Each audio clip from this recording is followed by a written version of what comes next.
Thank you, and good morning, Speaker. My question is for the Acting Premier.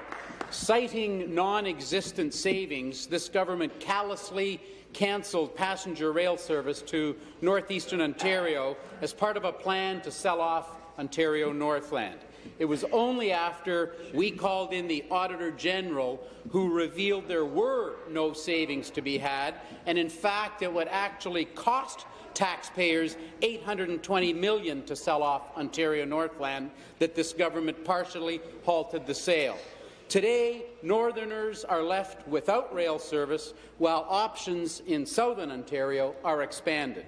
Northerners were rightfully furious with the Liberal decision to cancel the service, fearing job losses and the end of an historic transportation option to and from Toronto for medical and other purposes. Speaker, to the Acting Premier, does she agree with the PC plan to bring back passenger rail service to the north?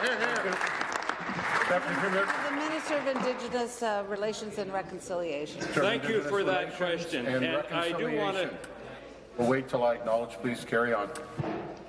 Thank you, Speaker. Speaker, people living in Northern Ontario do have the right to rely on public transportation to travel between their communities, especially in those remote communities. They rely on that transportation for access to essential services. So what have we done? We are improving the intercommunity bus services in Northern Ontario. And that's why just this past Friday we announced that we would work with existing private carriers to continue improving the intercommunity bus services. And what that has led to, Speaker, is that communities are going to benefit from that announcement. Those communities include Hearst, Hornpayne, White River, Red Lake, Emo, Rainy River, Fort Francis, Attaquokan, Red Rock, and other communities. Fantastic. We are going to provide a return service 5 days a week between all communities covered by the ONTC or private carriers, thanks to this new funding. Thank you. Supplementary, the member from Parry Sound, Ms. Holcomb. Thank you, Mr. Speaker, and back to the Acting Premier. While some Northern Ontarians relied on the train for remote northern communities, including many First Nations, air travel is the only reliable year-round mode of transportation. This government has shown they do not care about the needs of Northerners in many ways, including when they increased the aviation fuel tax by 148%. As a direct result of this increase, Northerners have seen the cost of everything from food to fuel to personal travel for medical appointments go up. Our Ontario PC leader has recognized this issue and committed to reversing the 148% increase to the aviation fuel tax for all northern airports, large and small. Will the Deputy Premier admit that this increase has created unnecessary hardships for Ontarians living in remote northern communities? And will she agree to reverse this tax for Northern Ontario? Minister of Finance. Minister of Finance. Thank you, Mr. Speaker. As the member knows, aviation fuel tax was previously amended in 1992, and it was at 2 cents a litre. The majority of aviation fuel is the federal tax, and we have made it clear that the recent decrease in jet fuel prices, greater than 4 cents per litre, increase in aviation fuel has been phased out between 2014 and 17. And as we know, what we're trying to do is ensure that we provide support for those municipalities and regions of the north to ensure that they get more funding, which these members on the other side have consistently denied them. We have put forward increased funding for the OMPF and other support systems for the region. The aviation fuel tax is meant to provide even greater revenues for the communities, and the member opposite knows that the majority of that is federal government, and our proportion of that is about 1 cent per litre. Thank you, Mr. Speaker. Final supplementary, the member from Sault Ste. Marie.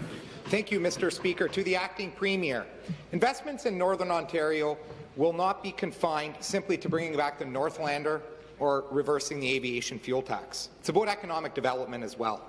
The Ring of Fire is the single greatest opportunity economically that Northern Ontario has ever seen. It's estimated that it will create 5,500 sustainable jobs and increases of upwards of $2 billion in government revenues.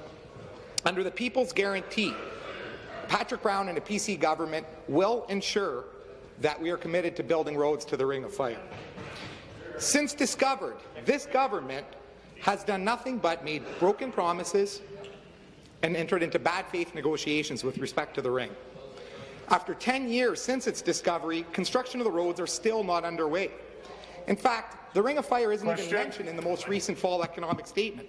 So, Mr. Speaker, to the acting Premier, will this government finally admit that any reference they make to the Ring of Fire is nothing more than an election ploy?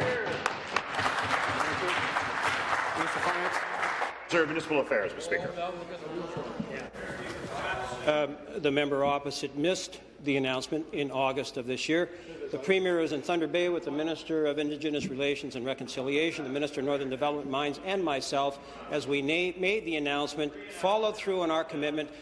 First Nations were in attendance at the announcement at the same time, Speaker, and everybody is aware that they have signed on moving forward not only with one road, an east-west, but also with a north-south from the Keena, Arrowland area straight north into Martin Falls as well. So a very exciting announcement. Speaker, it still remains surprising to me that members of the Conservative Party will stand in this place and pretend as best they are able that they will somehow provide more fiscal capacity for Northern Ontario municipalities, when in fact they are the party, when in power, that downloaded massive amounts of financial responsibility onto the backs of residential property taxpayers, not only in Northern Ontario, but in every one of the 444 municipalities across this province. Thank you.